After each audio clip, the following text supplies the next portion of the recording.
ఒక కొడుక్కి పుట్టినరోజు, ఇంకొక కొడుక్కి పునర్జన్మ అంటూ అన్నా లిజ్నోవా గారు తన సోషల్ మీడియా అకౌంట్లో ఒక ఎమోషనల్ పోస్ట్ని షేర్ చేసుకున్నారు. అయితే ఎవరి పుట్టినరోజు ఎవరికి పునర్జన్మ అని మనం ఆలోచిస్తే ఇంకా పవన్ కళ్యాణ్ గారి భార్య అన్నా లిజ్నోవా గారు రీసెంట్గానే ఇన్స్టాగ్రామ్ వేదికగా తన అకౌంట్ని క్రియేట్ చేశారు. సో ఆ తర్వాత కుటుంబ సభ్యులందరూ కూడా తనకి స్వాగతం కూడా చెప్పారు. అండ్ ప్రేక్షకుల ప్రేమాభిమానాలు మీకు కూడా సొంతం కావాలి అని చెప్పేసి కోరుకుంటున్నామని చెప్పేసి వాళ్ళందరూ కోరుకోవడం. సో వాళ్ళందరికీ మళ్ళీ అన్నా లిజ్నోవా గారు రియాక్ట్ అవుతూ థ్యాంక్ యూ అన్నయ్య అని చెప్పేసి చిరంజీవి గారిని, నాగబాబు గారిని సంబోధించడం. సో ఇవన్నీ కూడా మనకు తెలుసు. అయితే ఇప్పుడు ఏంటంటే ఈ రోజుని మా జీవితంలో మేము ఎవ్వరం కూడా మర్చిపోలేము. ఎప్పటికి కూడా ఈ రోజు మాకు గుర్తుంటూనే ఉంటుంది. ఎందుకు అంటే ఈరోజు అకిరానందన్ పుట్టినరోజు. సో అకిరానందన్ పుట్టినరోజు ఇదే రోజు. అదేవిధంగా సరిగ్గా ఏడాది క్రితం ఇదే రోజు సింగపూర్లో మార్క్ శంకర్ స్కూల్లో అంటే మంటలు చెలరేగిపోవడం, ఆ తర్వాత అపస్మారక స్థితిలోకి ఆయన వెళ్ళిపోవడం అండ్ హాస్పిటల్లో జాయిన్ చేయడం, ఇదంతా కూడా జరిగిపోయింది. సో ఆ అబ్బాయి కోసం అన్నా లిజ్నోవా గారు తిరుపతికి వెళ్ళి తను తలనీలాలు కూడా అర్పించారు స్వామివారికి. అంటే అంత భక్తి శ్రద్ధలతో ఉన్నారు కాబట్టి ఇంకా తన కొడుకు కూడా సేఫ్గా బయటపడడం జరిగింది. సో మరి ఆ ఒక సంఘటన జరిగి ఏడాది గడుస్తున్నా కూడా ఆ సంఘటన పైన ఇంకా కూడా దర్యాప్తు జరుగుతూనే ఉంది. అసలు కారణం ఏంటి, నేరస్తులు ఎవరనే విషయం పట్ల ఇంకా ఏది కూడా బయటికి రాలేదు. కాకపోతే అక్కడ ఒక అబ్బాయి చనిపోవడం జరిగింది. సో మరి చాలామంది పిల్లల్ని అయితే కార్మికులు కాపాడారు. సో వాళ్ళందరికీ కూడా నేను వాళ్ళ మేలుని ఎప్పటికీ మర్చిపోలేను, వాళ్ళకి ఎప్పుడు కూడా రుణపడి ఉంటాం.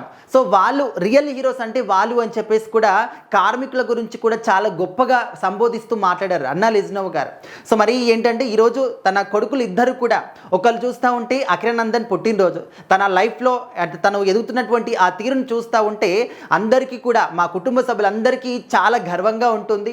అండ్ ఏది మాట్లాడినా కూడా ఆచితూచి మరి ఒక్కటికి 10 సార్లు ఆలోచించి మాట్లాడుతూ ఉంటాడు. అండ్ ఏ పని చేసినా కూడా అదే విధంగా సేమ్ వాళ్ళ నాన్నగారి లాగానే ఒక్క విషయానికి 10 సార్లు ఆలోచించి నిర్ణయం తీసుకుంటాడు. తను వేసే ఏ స్టెప్ అయినా కూడా ఆలోచించి అది కరెక్టా కాదా, మనం వెళ్తున్న వే కరెక్టేనా కాదా అంటూ ఆయన ఆలోచించుకొని మరి నిర్ణయం తీసుకుంటారు. సో తన గురించి తన పుట్టినరోజు కాబట్టి ఈరోజు అది అదేవిధంగా ఇంకో కొడుకుకి మార్క్ శంకర్కి ఇది పునర్జన్మ కాబట్టి దీన్ని ఇద్దరు కొడుకులకు సంబంధించినటువంటి మేము ఈ యొక్క సందర్భాన్ని మేము సెలబ్రేట్ చేసుకుంటామని చెప్పేసి అన్నా లిజ్నోవా గారు చాలా ఎమోషనల్గా పోస్ట్ షేర్ చేశారనమాట. సో మరి ఇద్దరు కొడుకులకు సంబంధించి ఒకరికి పుట్టినరోజు ఇంకొకరికి పునర్జన్మ అంటూ తను సంబోధిస్తూ ఇంత గొప్పగా మాట్లాడడం ఈ యొక్క పోస్ట్లో తన యొక్క గొప్పతనం గురించే కాకుండా కుటుంబం యొక్క గొప్పతనం గురించి కూడా చెప్పారు, తన కొడుకుల గురించి చెప్పారు, ఫ్యామిలీ మొత్తం గురించి కూడా చాలా గొప్పగా మాట్లాడడం జరిగింది. సో నిజంగా ఒక తెలుగు అమ్మాయి అయినా కూడా ఇంత సాంప్రదాయంగా ఇంత గౌరవబద్ధంగా ఉంటారో లేదో తెలియదు, కానీ అన్నా లిజ్నోవా గారు మాత్రం చాలా చాలా సాంప్రదాయబద్ధంగా ఎంతో అదృష్టవంతురాలు. అండ్ ఆ కుటుంబం కూడా అదృష్టవంతులు, ఎందుకంటే ఇలాంటి కోడలు వచ్చింది కాబట్టి అని చెప్పేసి మెగా కుటుంబాన్ని కూడా సంబోధిస్తున్నారు చాలా మంది ఫ్యాన్స్ అందరు కూడా. సో మరి ఈ యొక్క విషయం మనందరికీ గుర్తుండే ఉంటుంది, మార్క్ శంకర్ ఇష్యూ అనేది. సో మరి ప్రజెంట్ అయితే చాలా హ్యాపీగా ఉన్నారు కుటుంబ సభ్యులందరూ కూడా. కాకపోతే ఎవరి లైఫ్లో అయినా కూడా ఇలాంటి కొన్ని డేస్ ఉంటాయి, వాటిని ఎప్పటికి కూడా మర్చిపోలేరు. సో అదే విషయాన్ని అన్నా లిజ్నోవా గారు కూడా షేర్ చేసుకోవడం జరిగింది.